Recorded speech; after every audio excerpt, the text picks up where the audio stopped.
Bienvenidos a Lo Simple No Vale. Hoy tengo el placer de volver a contar con Juan Carlos Pérez. ¿Qué tal estás? Saludos y muchas gracias. Bueno, lo primero, muchas gracias por tu tiempo y tengo el placer de volver a contar con Jadilla Amin. ¿Qué tal estás, Jadilla? Hola, muchas gracias. Bueno, lo primero, muchas gracias a los dos por vuestro tiempo, por pasaros por el canal. Vamos a hablar de la guerra actual entre Afganistán y Pakistán. Y Jadilla, empiezo por ti. ¿Qué te pareció todo lo que está sucediendo en estas últimas horas, que desde el 27 de octubre se ha catapultado, primero con los ataques a puestos fronterizos pakistaníes y militares por parte de Afganistán? Em, no nos estábamos esperando de esto, ¿no? Pero es que lo que está ahora sucediendo en Afganistán es que son talibanes, ¿no? Pues que durante muchos años Pakistán ha acogido a los talibanes crecieron ahí, siempre tuvieron apoyo de Pakistán y ahora pues son ellos que ya son enemigos, ¿no? Entonces, ver esto y digo que es que eh, ellos, como ya quieren el control de muchos países, que a ellos no les parece bien el gobierno de Pakistán que tienen, ¿no? Entonces hay dos talibanes, talibanes pakistaníes y talibanes de Afganistán.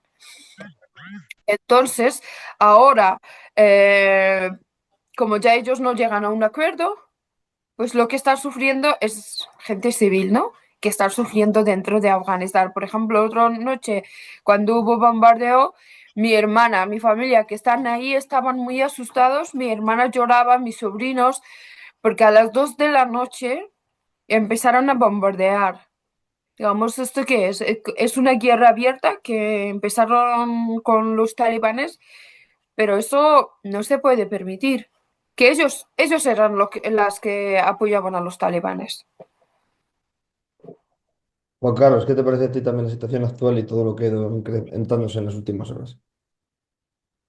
Pues era previsible que volviera a recrudecerse un conflicto que ya estaba latente desde hace bastante y lo vimos hace no demasiado tiempo cuando hubo choques entre Afganistán y Pakistán, porque hay un elemento que es interesante para este conflicto y para todos los demás, como es el hecho de que cuando dejas algo que se pudra y vuelves la mirada a otras cosas, cuando luego revisas lo que has dejado ahí, el pudrimiento sigue estando.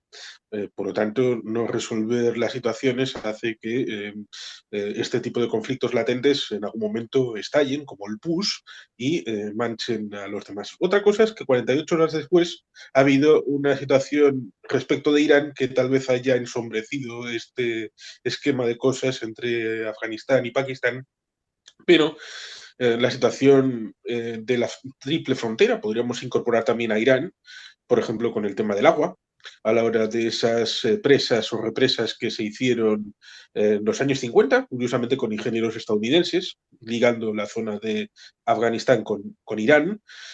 Incluso hay potencial para que puedan entrar en guerra. Ahí está el tema de los baluches, que son un pueblo que permea entre Irán y Pakistán. Las diversas etnias, como ha dicho la compañera, respecto de la situación de los talibán en Pakistán, parientes de los de Afganistán, pero claro, la situación interna de Pakistán, que es casi como un servicio de inteligencia con Estado. Esto lo decían de Prusia, que era un ejército con un Estado propio, pues en el caso de Pakistán hay esa situación con el antiguo primer ministro Imran Khan, que está supuestamente vedado de la política, pero claro, hay elecciones en las que no ganó, y el actual primer ministro tomó aquella decisión de coger a afganos que eran refugiados y decir, a partir de tal fecha, ustedes vuelvan a Afganistán. Que era lógico lo que podía pasar en Afganistán con toda esta gente cuando son refugiados. Y aparte de esto, pues evidentemente está el tema del papel de la mujer, está el tema económico, cuál es la estructura económica a que se dedican, está la línea Durán como asunto geopolítico histórico, está la situación con Rusia, con China, los corredores, a través de por dónde pasan las materias primas y por dónde pasan.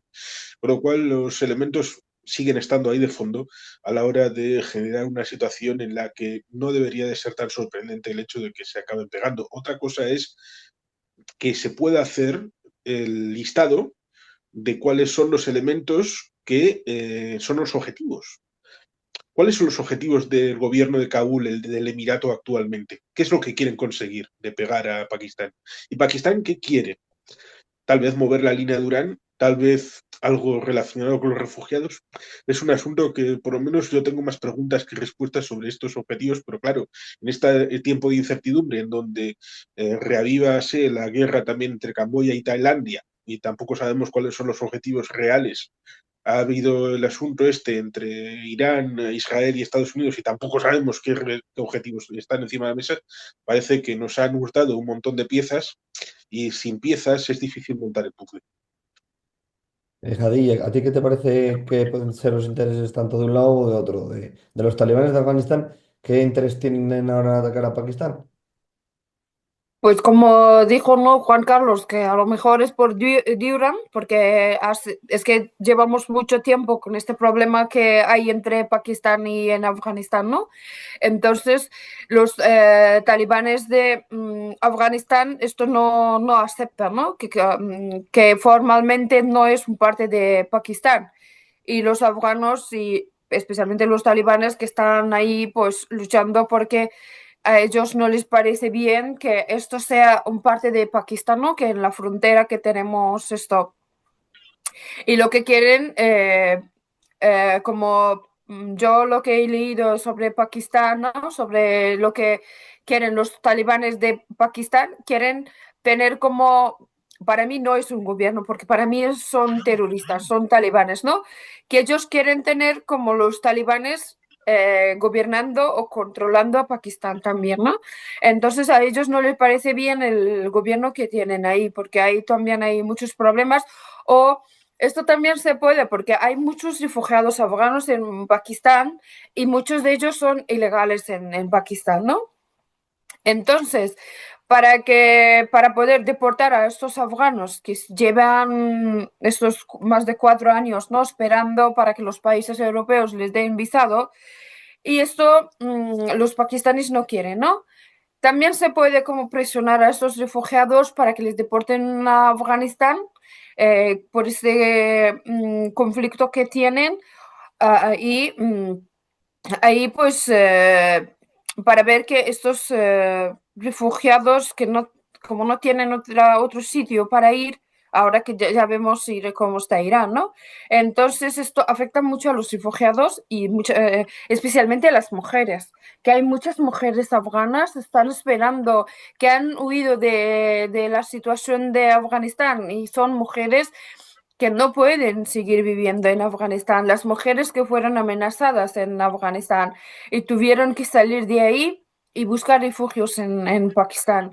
Y ahora con todo lo que está pasando entre Pakistán y Afganistán, la verdad nos deja muy preocupada por situación de estas mujeres que están en Pakistán, qué les va a pasar, porque hemos visto durante estos años, les tratan muy mal a los refugiados afganos en Pakistán.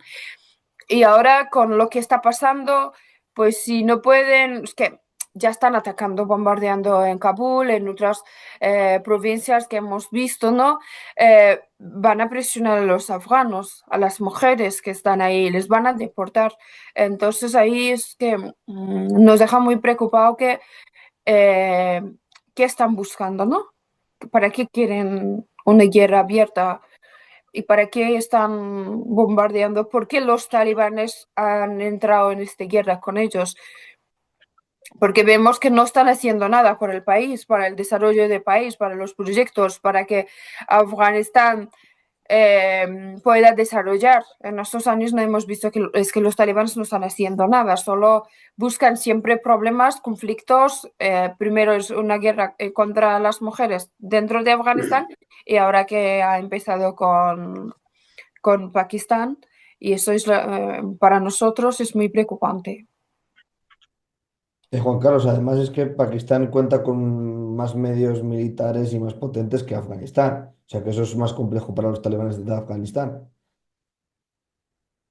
Sí, lo vimos en la incursión respecto de la India, con aquellos aviones originarios de China, de cuarta generación, que tuvieron cierto papel a la hora de ese intercambio de disparos, y ciertamente no podemos olvidar el hecho de que tienen armas nucleares, los pakistaníes, lo cual ciertamente vincula con el acuerdo que tuvieron con Arabia Saudí respecto del paraguas nuclear que le proporcionaban o alquilaban los pakistaníes respecto de Arabia Saudí, lo cual conecta también con ese otro escenario en el resto de Oriente Próximo.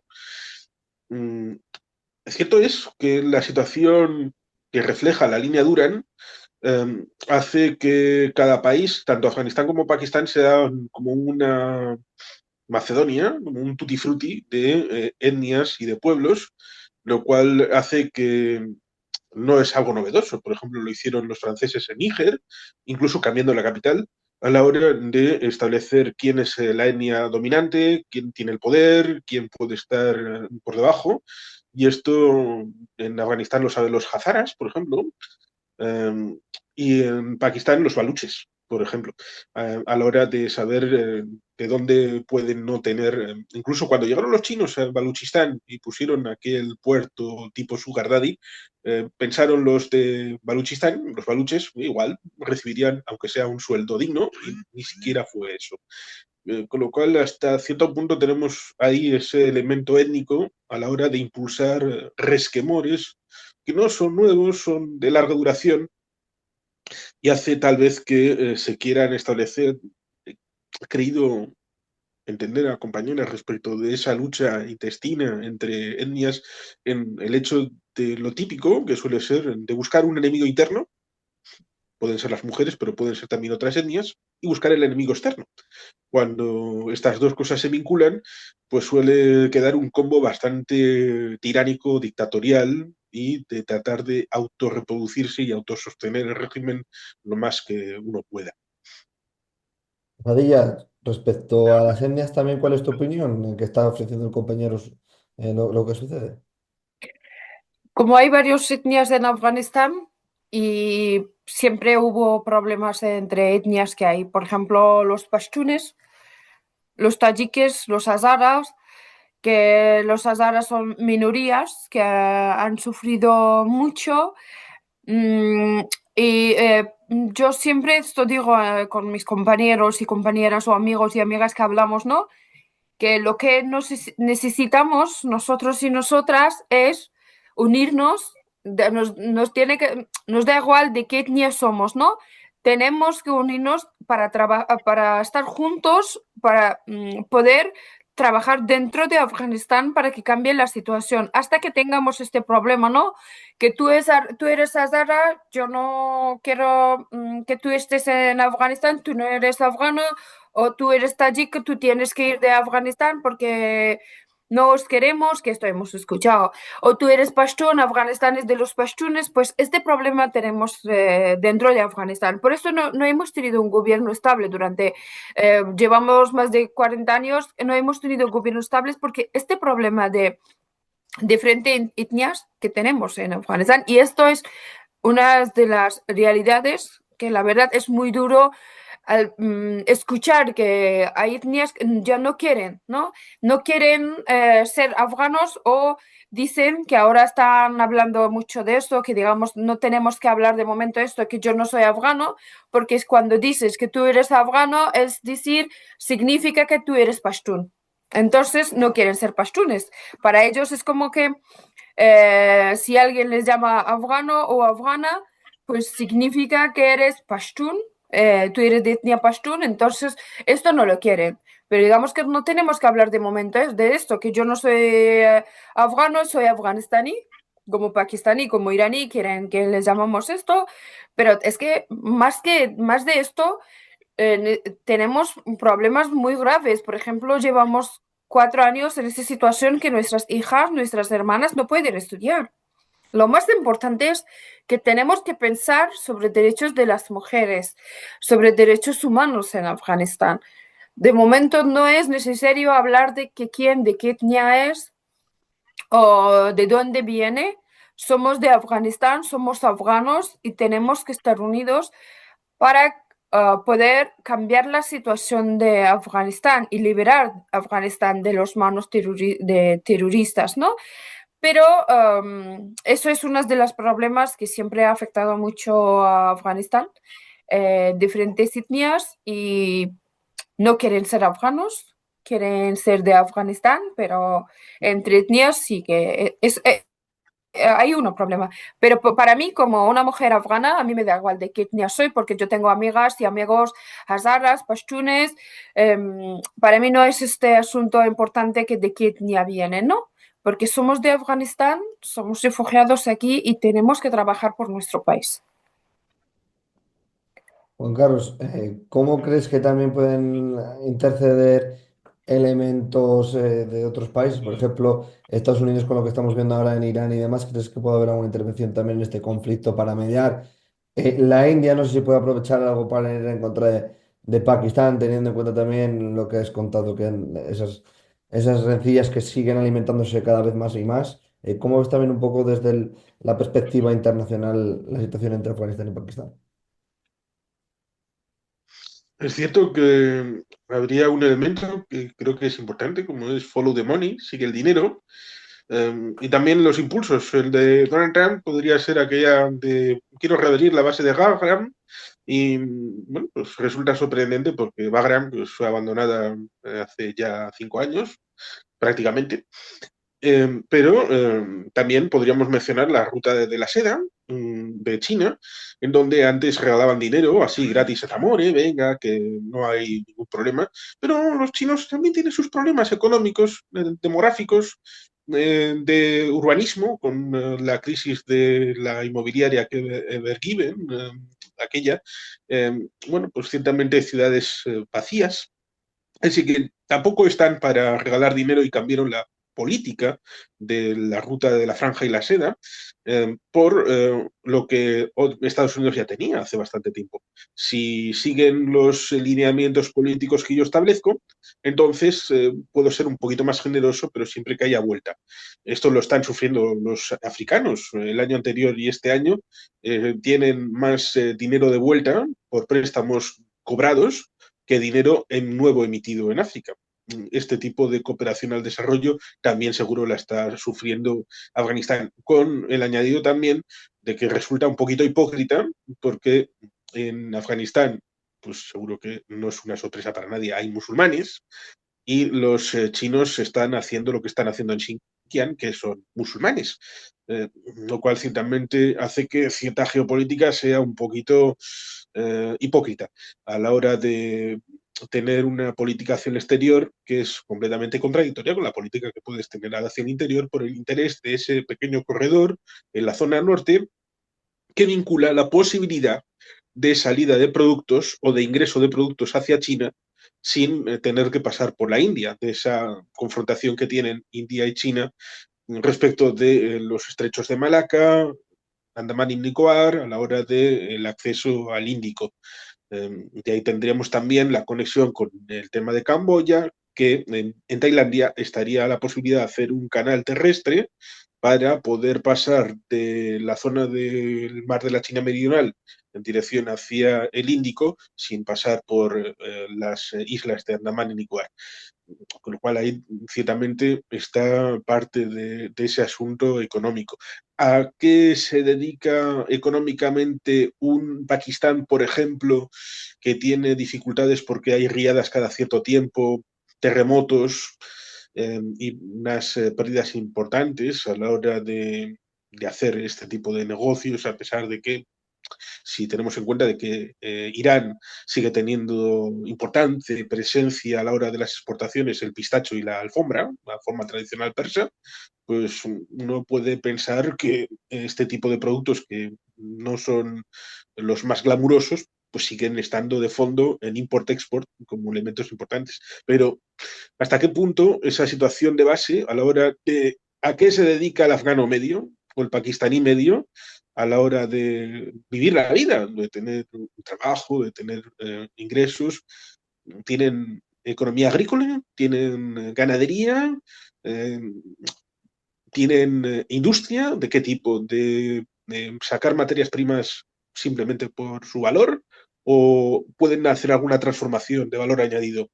¿Tienen algún sector de servicios? Claro, este tipo de preguntas son importantes porque, en teoría, con una economía más o menos estable, si tuvieran algún tipo de garantía jurídica, pues tal vez, dice la teoría económica, que sería más fácil que hubiera menos posibilidades de guerra. Pero si la gente no tiene nada para comer y tiene una economía destruida, es más posible que los representantes políticos e institucionales, sean los que sean, en este caso no democráticos, embarquen a la gente en un tipo de conflicto tanto interno como externo.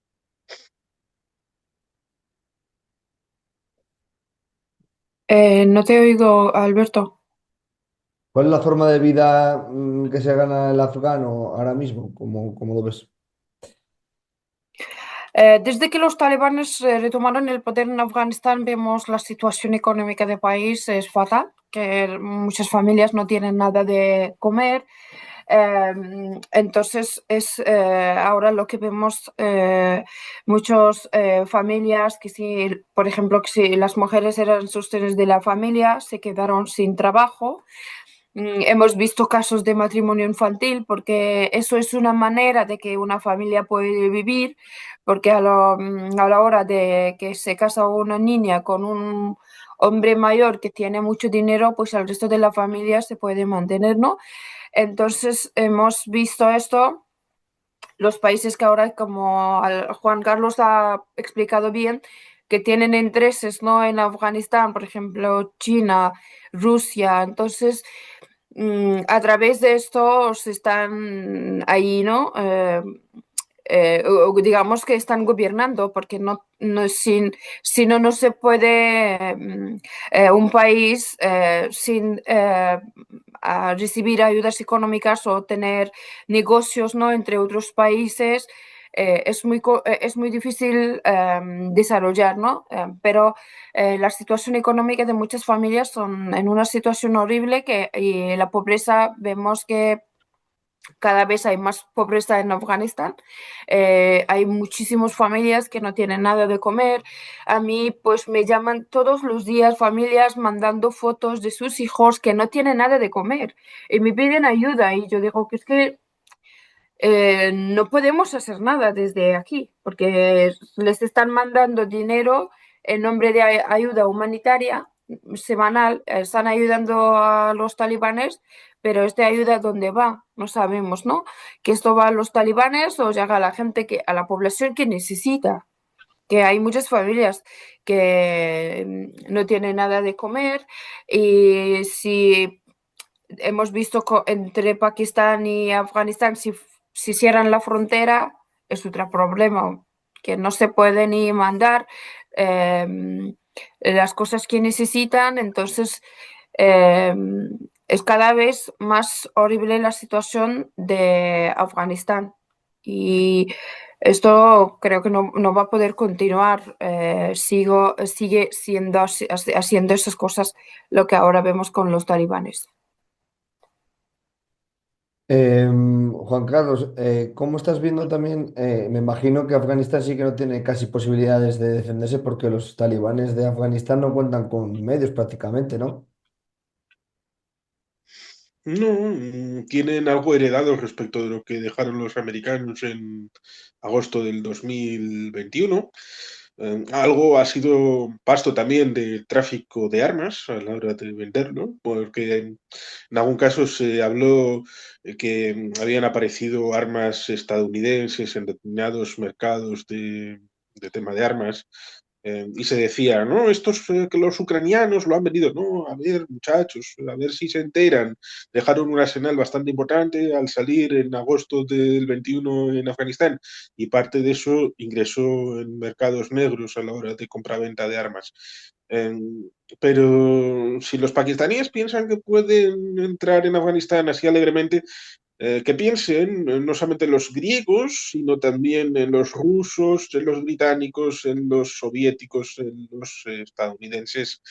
durante 20 años intentaron transformar Afganistán así alegremente, imponer una democracia de corte occidental, no contando con las situaciones internas del país, y eso significó una nueva derrota de alguien que quería controlar Afganistán. Afganistán es un país de gentes que conocen el territorio, y eso es importante a la hora de tal vez no ejercer un control efectivo a través de lo que podría ser una conquista o una operación militar tradicional, pero una guerra de guerrillas, como se pudo ver en los últimos 40, 50 años a diferentes enemigos, desde los soviéticos, los estadounidenses y los rusos también, de por medio, y quien pudiera meterse, pues iba a pasar realmente mal. Cierto es que decía Ortega y Gasset que no sabemos lo que nos pasa y eso es lo que nos pasa, y en cierta medida España, cuando tuvo allí representantes a través de las misiones internacionales de la OTAN, intentaron hacer aportes que, visto en etéreo, dices, "Uy, qué bien, maravilloso". Y cierto es, España, como elemento tradicional, pues tiene esa disposición de proximidad, incluso elementos que han tenido, lo voy a decir, evidentemente, porque todos los años cuando llega febrero es el aniversario, batalla de Krasnivor, la situación de la División Azul, nos encontramos que incluso en esos momentos el ruso tenía una cierta aproximación al español distinta de la que pudiera tener del alemán o del italiano o del portugués, por lo cual España, como soldado, como elemento de apoyo, siempre ha tenido mayor empatía con la población con la que está. Pero si no sabes cómo está la situación, pues puedes poner un puente, pero sin saber las circunstancias, pues igual estás haciendo un error. Por ejemplo, poner un pozo de agua.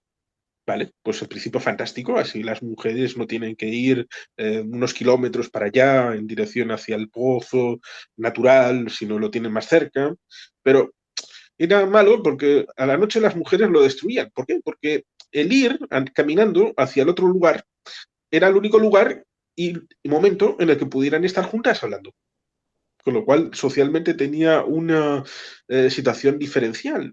Con lo cual este ejemplo ciertamente hace que uno tenga que, primero, no ir con la idea preconcebida, porque esto lo sufrieron los soviéticos en el 79, cuando dieron el golpe. Intentaron transformar el país, pero olvidando que tenían que sustituir una situación de tradición rural, de una especie de servicio social medio islámico, medio religioso, por algo distinto. Simplemente lo quitaron y dijeron, bueno, pues lo nuevo ya llegará. Hay que tener esa disposición mental que, bueno, Martin Scorsese es un gran director, hizo Kundum, que no es de las mejores, pero Silencio es mejor, y también hizo aquella película de La última tentación de Cristo, de finales de los años 80. Y ahí en la propia película, Miklos Kazantzakis hablaba de qué es lo más importante, salvar el alma o salvar la tierra. Es más perdurable salvar el alma que la tierra. Tiene mayor impacto a la hora de una transformación duradera, lo cual ciertamente hace que sea complicado a la hora de hacer cosas concretas.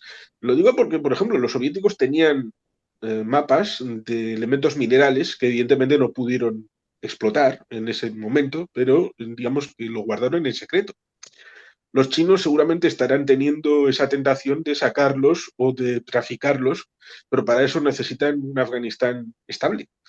En Pakistán la situación no es mejor porque, cierto es, con el arma nuclear nos encontramos con un país que si se desestabiliza del todo, pues puede acabar vendiendo secretos nucleares a otros países, como pasó con 2007 en el ámbito de Siria, donde había la posibilidad de Deir ez-Zor de tener una central nuclear como la de Osirak en 1981, que produjera armas nucleares, teniendo en cuenta que en 2003 habían llegado a un acuerdo Irán y Siria para ámbito mutuo de defensa. Con lo cual, ciertamente, el asunto interno tiene estas vicisitudes que son importantes a la hora de la vida de las personas, porque todo ser humano tiene derecho a desarrollarse, a tener una dignidad, pero claro, luego, cuando lo complejizas, hablamos de sociedades, de entornos civilizatorios, y eso evidentemente hay intereses cruzados, y claro, cuando hay intereses que se cruzan unos a otros, pues hace que uno se acabe. Y como decía la compañera, pues tenemos esa situación respecto de sociedad civil. Y puedo poner un ejemplo, el de Yunus, el que fue laureado por el Premio Nobel de la Paz. Por ejemplo, él vio que las mujeres eran mejores receptoras de microayudas, microcréditos, porque los hombres en esa sociedad que él estudió, pues cogían el dinero, se iban al bar y se lo gastaban todo, o en juegos, o en tipo de diversión, o lo que sea. Con lo cual él vio, si para ampliar una granjita o para hacer un elemento, yo le doy un dinerito, pero sin pasarnos, justo, exacto, el que necesitan, pues esa sociedad empezó a prosperar. Igual lo primero hay que ver cuáles son las disposiciones de esta sociedad en este momento, pero claro, si encima de todo tienes un sistema que impide por ese dogmatismo, pues evidentemente, por mucho Yunus que puedas encontrar, por mucha idea buena, al final es imposible que se pueda desarrollar. Nacho, buenas. ¿Qué opinas de lo que está sucediendo entre Afganistán y Pakistán? Hemos hablado del tema etnia, refugiados. Perdón por llegar tarde, pues estamos grabando cuando está en pleno conflicto Irán, Estados Unidos y Israel, así que, y el resto y tiene mucho que ver con lo que podría llegar a pasar. Me preocupa mucho porque cuando el foco se corre hacia Medio Oriente, no se está prestando atención. Recién me estaba fijando, en este momento están recrudeciendo los combates en la frontera entre Afganistán y Pakistán. Eh, es peligrosísimo lo que está pasando. Voy a plantear un escenario y es que el debilitamiento de Irán junto con la guerra de Afganistán pueden conducir a ¿sí? A otra situación muchísimo más peligrosa. Si Afganistán está ocupada en Afganistán y Pakistán se encuentra debilitada relativamente, es la oportunidad que tienen no solamente los pastunes, sí, recordemos que los pastunes son el núcleo de los talibanes, no solamente los talibanes de Afganistán, sino los talibanes que hay en Pakistán, pero también es la oportunidad que tienen los baluchíes al sur para aprovechar la situación y reforzar su campaña independentista. Baluchíes que comparten territorio con Irán, que se aprovechan el debilitamiento también de Irán frente a este ataque, podrían buscar el separatismo, con lo cual Afganistán podría ser la puerta de un nuevo conflicto interno dentro de Pakistán, en donde tenga que pelear a dos frentes y le tenga que hacer frente a una fragmentación, porque también los cachemires pakistaníes buscan su autonomía y el mayor temor que tengo es que Pakistán se desintegre y justamente porque tiene 200 ojivas atómicas. No se trata de un país que eh, solamente sea una preocupación desde el lado del humanitario, político, geopolítico, sino también es una cuestión de seguridad muy importante. Así que en la medida que Pakistán, que además atraviesa una crisis económica desde el año 2020 muy intensa, recordemos que además de esa crisis es política, han perdido casi 2 millones de personas que han optado por el exilio, ¿sí? De los cuales se calcula que 600.000 eran trabajadores calificados. Recordemos que tiene una crisis de la deuda, que el 28%, algunos dicen el 22%, pero la más cercana es el 28% de su deuda es con China, con quien tiene un compromiso muy fuerte, y que esa crisis política hizo que en enero de 2025 los militares cobraran más poder y se lo quitaran a Zarif, el primer ministro, ¿no? Y que los militares necesitan guerras y que las guerras conducen a más violencia y nada, por ahí me extendí un poco y lo hice un poco complejo, pero no se trata solamente de lo que sucede en la frontera con Afganistán. Pakistán está atravesando en este momento una situación muy, muy complicada y cerramos con un dato más.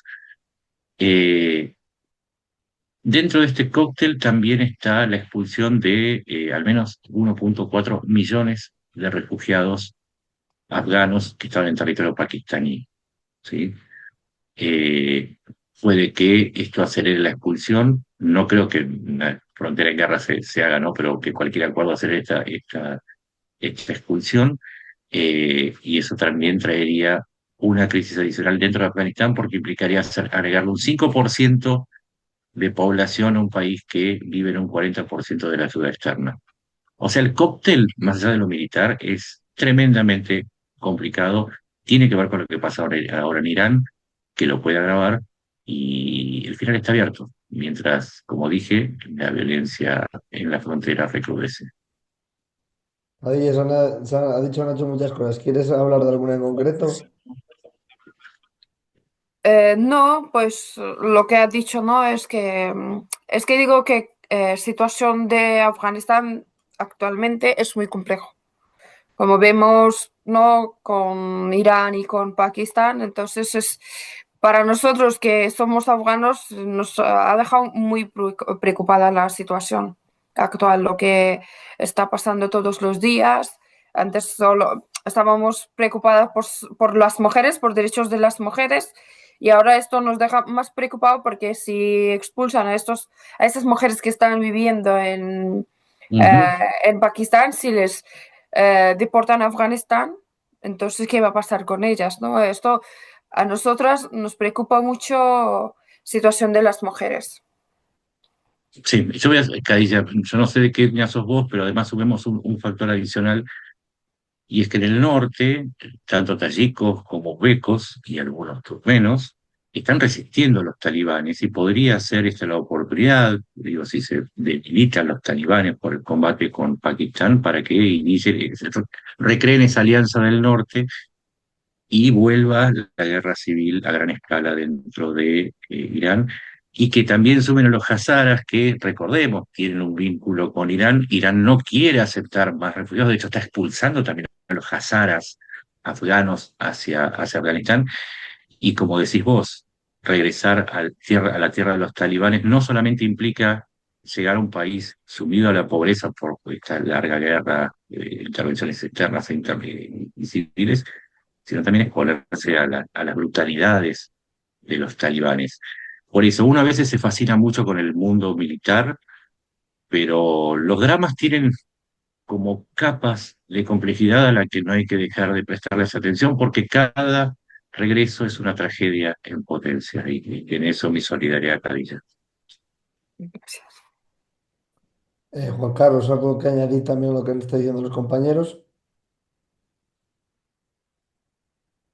Pues efectivamente es un problema bastante grave, étnico, político, social, económico.